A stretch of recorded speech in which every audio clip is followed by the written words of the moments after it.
All right, welcome back to the channel, everyone. So I've been thinking about this for a while now, and I've been seeing a lot of people in the community talking about it, like UFC fighters, former fighters, even UFC commentators, and the community as a whole.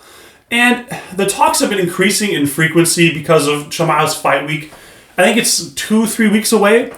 And the topic of discussion is actually a debate on whether Khamzat Chimaev will be a good champion or not. And I'll be honest, for the longest time, I've been demanding Chimaev get a title shot. I've been saying it's the best thing that can happen to the sport and all that. But I've been seeing a lot of different talking points and everything, and I've been questioning my stance on it. And it's just, you see good points on either side, and I'm kind of torn at this point. So let me know what you guys think as I go on in the video. But yeah, let's just get right into it, Matt. So we're going old school here. I wrote a bit of a note here. So yeah, let's just start off with the bad news because, you know, everyone loves the bad news. So first point on the people saying that he won't be a good champion is can't fight internationally. Now, that has been recently debunked because for the longest time, they're like, oh, Chimaev can't get in the US, blah, blah, blah. And Chimaev, anytime he's asked about it, he's like, yeah, I can get in the US, no problem. So it's kind of a strange situation. Hopefully we'll get an answer about what was going on in the future, but it is what it is. Now, Dana White is obviously very good friends with the current president of the United States and Donald Trump. Now, however you feel about Donald Trump, Dana White, whatever, it's besides the point for right now. The point of the matter is, if you're running an international business, it's probably a good idea to be on good terms with the sitting president of your current country because, you know, you can get strings pulled, right? And obviously I'm not there behind the scenes, so, you know, I can't say what happened, but I'm pretty sure Dana White talked to Donald Trump and he's like, okay, yeah, I'll get him through, whatever, because Trump is a huge UFC fan anyway, so I'm sure it was no problem. But yeah, I guess we'll never know what the issue was. Maybe it's something to do with his home country. I don't know. I'm not going to speculate. You know, it is what it is. But yeah, obviously that conspiracy is now dead in the water. He can fight internationally. So that is officially off the list. Now, next point. Lack of activity. Now, even if you're the biggest Chimaev fan on the planet, and that's the thing, I'm a big Chimaev fan. I love Chimaev. I love his fights. I love his press conferences. I love everything about him. But let's be honest, man. His lack of activity is alarming. So he fought Whitaker on October 2024. Then before that, he fought Usman on October 2023. That's 2 years, 2 fights. You know what I'm saying? Like, it's not great. And then, so before that, he fought Kevin Holland on September 2022. So that's another year. But to be fair, he fought Gilbert Burns the same year in April on 2022. So that's 2 fights in 2022. So, okay. And then in 2021, he fought Li Jingliang on October 2021. And then that's it. 1 fight in 2021. And then before that, he went on his little run when he first came in the UFC. So 3 fights in 2020. Against Meerschaert, McKee, and Phillips. So, but let's be honest, a lot of this has to do with his health problems. And that brings me to my next point. Health issues. So, I feel like a product of his inactivity definitely is his health. Because I remember I was watching like the Jackson, one of the channels, and it was like, they were saying Arman literally has to stay there to make sure that Chimaev doesn't overtrain. Like, literally, he's like, hey, man, stop. Like, cool it. Like, relax. Because Chimaev is notoriously known as, like, the hard, like, I would say overworker, right? And I feel like that ties into his health issues because everyone knows what happened with the whole COVID situation, right? Like, he was coughing out blood. And he literally retired, I'm pretty sure. And obviously, he was talked out of it. But still, I feel like generally, you would think it's like, okay, going to the gym and working all the time, like, that's a good thing, right? Within reason. Because Chimaev, I think this is partially due to why his health issues are so, well, they were so bad. That's the thing, I don't have Chimaev's DNA right in front of me or his gene pool. Like, I don't know how good his immune system is. I don't know, you know what I'm saying? But I feel like with him working so hard and depleting his body all the time and constantly being sore, tired, he's probably not getting the proper rest or recovery that he needs. So I feel like that definitely impacted his immune system to fight off this disease, whatever it was. So I feel like that definitely hurt him in the long run. And so I'm glad that he has like an Arman to slow him down now, but still. I am still worried about those health issues, but because a lot of people are like, oh, if Kamaru Usman, he fought him 5 rounds, he would have lost. And there is truth to that. Like, he might have lost because you see, Chimaev's cardio has always been kind of questionable. And that's the thing. I will give him the benefit of the doubt. I feel like it may not. Obviously, the health problems is a factor without a doubt, right? His lungs are, produce the cardio, right? Well, the heart does, but still, you know what I'm saying. I feel like a big issue for Chimaev is he fights emotionally. And I feel like that's what negatively impacts his cardio. And I'll get into that all with the Dricus vs. Chimaev official breakdown later on. But I feel like, especially with the Gilbert Burns, I feel like it was just two alphas like, let's go. Like, it wasn't personal, but like they had a point to prove. And you know what I mean? So it was an intense build-up and an intense fight. And then with Usman, he always kind of no-sells his opponents. Just like, you know what I mean? Like, didn't want to touch gloves with Chimaev. Like, I'm the man, blah, blah, blah. And then that pissed off Chimaev, so he sprinted at him. And then you look at versus Kevin Holland. They were talking all this shit before their build-up because it was supposed to be like Nate Diaz or something like that. Chimaev sprinted at him, but I don't know if that was due to him not liking him or just like, this guy has fuck all for grappling. And then with Whitaker, he didn't dislike Whitaker, but like, let's be honest, Whitaker is not in his prime anymore, and he's not top 5 material anymore. It is what it is. Not taking anything away from Chimaev's performance. Like, it was a good, it's one thing for Whitaker's jaw to give up on him, but at the same time, he should have never been in that position. And Chimaev, whether he had the jaw snap, he was there to get the choke. He would have done a face crank or maybe get under his neck. So it is what it is, right? But yeah, I feel like as far as health, we'll see where it is in the 4th and 5th round. Obviously, if he just demolishes Dricus in round 1 or 2, all this is for nothing. But that being said, we'll see. Rounds 4, rounds 5, because he is training with Sam Calvita, which is TJ Dillashaw's coach. And if you watch the Jackson podcast, he praises him all the time. And everyone who works with him seems to really enjoy him and benefit from his expertise. Because I guess he gets like a really scientific approach and pushes you to a point where it's like whatever. But I'm pretty sure they were saying Chimaev's been there for like 6 weeks. So it's not like he's had like years of training with this guy. So how much will it really benefit? We don't know, right? So I guess we'll see and find out when the fight happens. But yeah, I am a little worried about his health. And hopefully he has someone like an Arman in his corner permanently to be like, hey man, chill out. We need to recover properly. Especially like Chimaev, he's not a spring chicken anymore.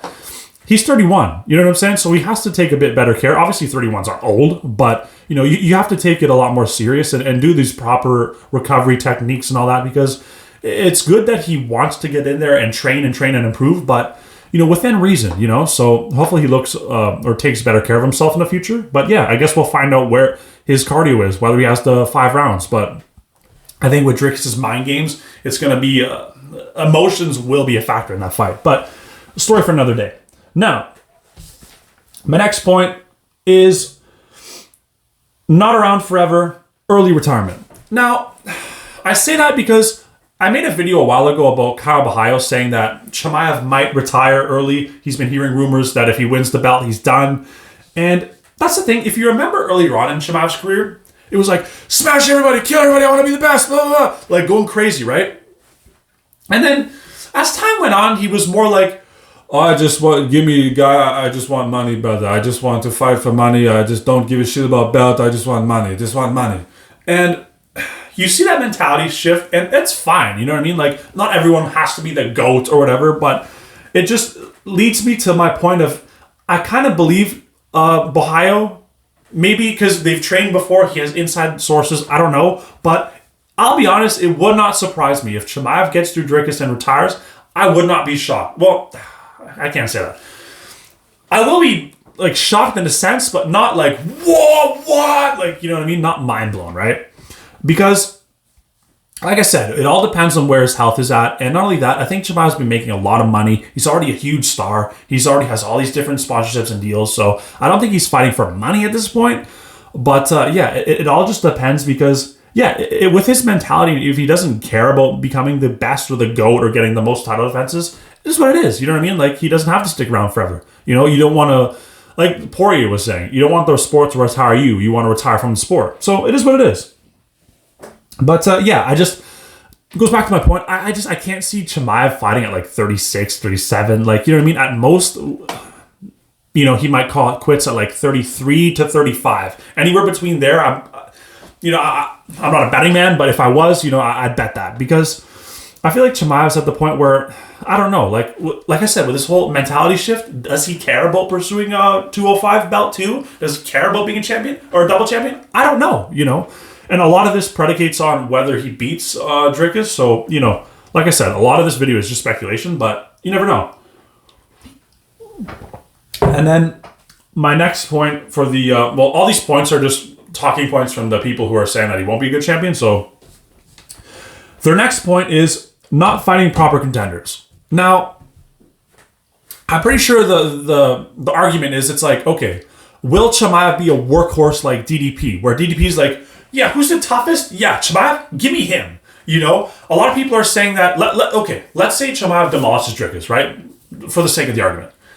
Will Chimaev want to fight a Nasruddin Imavov or a Khamzat? You know what I'm saying? Not for the fact that he will lose or he doesn't think he's good enough. Not that at all. I think Chimaev can beat every single one of these guys. It's just like, okay, he looks at a Nasruddin Imavov, not going to do great pay-per-view numbers, and not going to do great like with a storyline or anything like that. And obviously, Nasruddin is a good win because he just knocked out Adesanya. And, if he beats Khamzat, then he means something in the middleweight division. But a lot of people are thinking that he may look at like a Strickland or an Adesanya or maybe a Paulo Costa if he beats an Adesanya or something like that and comes back in the title picture. It's like, okay, these matchups are way easier, way more money. And, I won't have to train as hard and it won't be as taxing on my body. And that's the thing. There is truth to that. You know what I mean? Like Chimaev, it all depends on where he's at. And I'm very excited to see his post-fight press conference to see where he's at mentally, answer all these questions. But yeah, I could see Chimaev being like, hey man, like, I don't really give a shit to fight Khamzat. And that's the thing. He might pull a Topuria route with, I say that meaning like, Topuria fought Volk, which middleweight is equivalent to like DDP. And then he fought Holloway and then he bounced. Whereas middleweight doesn't have like a Holloway kind of thing. Like it was Adesanya for a bit, right? But then it's just like, he's losing. So it's like, is he there anymore? Probably not. So there isn't really like a second legend in middleweight that he can like take out that's in their prime and winning, So he might have to wait for like, and that's the thing, he's not going to rematch Whitaker, you know what I'm saying? So depending on if he rematches DDP, depending on how this fight goes, whether he wants to get a Paulo Costa just for the name value and the storyline, that would be cool too.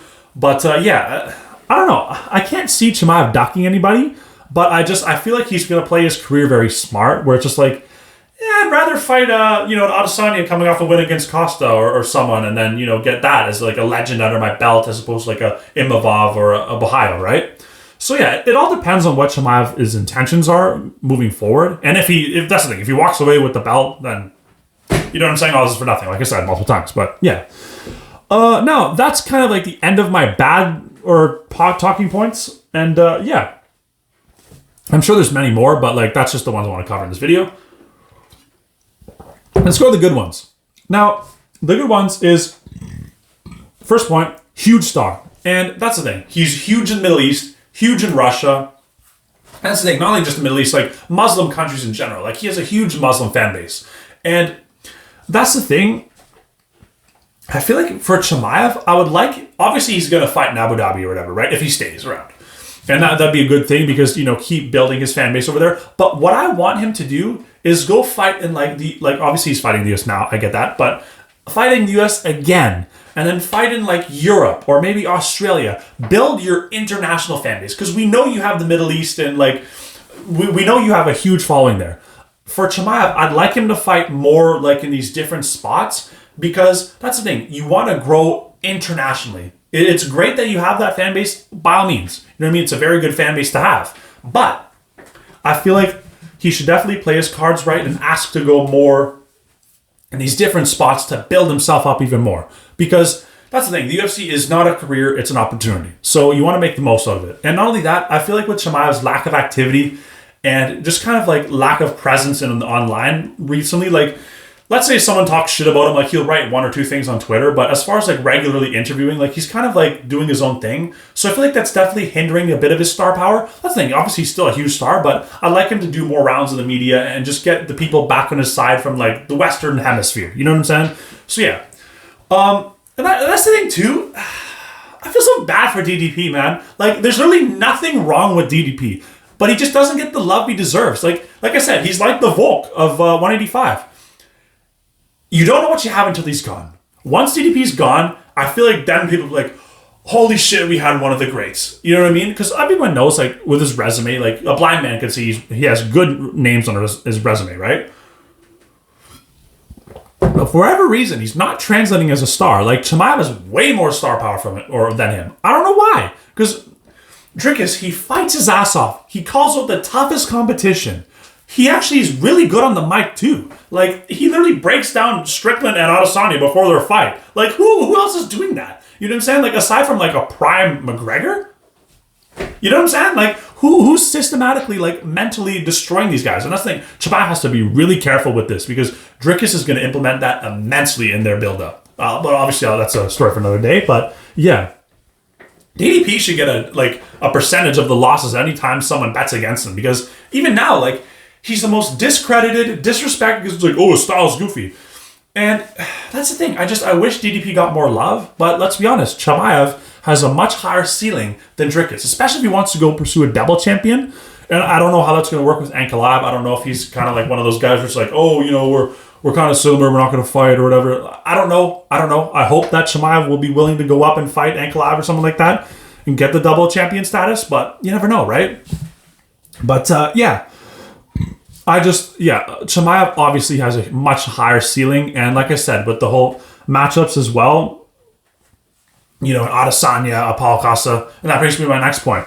Fresh matchups in the top 5. And that's the thing, aside from like Imavov and Bahayo, like they're, you know, like I said, they're tough fights, but they're not stars. You got an Adesanya, you got a Strickland, which are both big fights. Big storylines because like all the shit talking, well, maybe Strickland bigger because, you know, obviously they're going to be like, oh, Strickland's the bad guy, you know, and then everyone's going to root for Chimaev, and it's going to be an easy matchup because Chimaev's already been training with Strickland, right? So, yeah, I feel like I said, Paulo Costa gets a win over Adesanya, boom, he's back in the title picture. That's another huge name. Fresh matchups. And that's the thing. Obviously, Dricus hasn't fought Paulo Costa, but still. I feel like Chimaev, get these legends, get these former champions on your resume, and it's just, like I said, I don't know what it is, but like, let's say Dricus beats Chimaev, he beats then Nasruddin Imavov.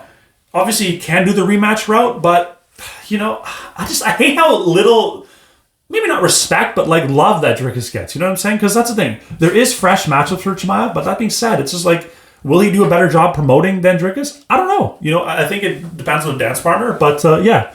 Obviously, like I said, another point is like huge money for the UFC, huge pay-per-views. It kind of goes back to the star power or whatever. But that being said, not only that, I think they want Chimaev as the face of their company because, especially for a middleweight, like huge deals with Abu Dhabi. Like you have another Muslim champion, boom. You can sign another, you know, $1 billion deal with the Middle East, like Abu Dhabi and all that. So I think that's what the UFC wants to go, because the UFC has done a lot of business with Abu Dhabi. You know, whatever your opinion on that is, it is what it is. But the UFC loves Abu Dhabi, and the Abu Dhabi loves UFC. So huge business for them as well.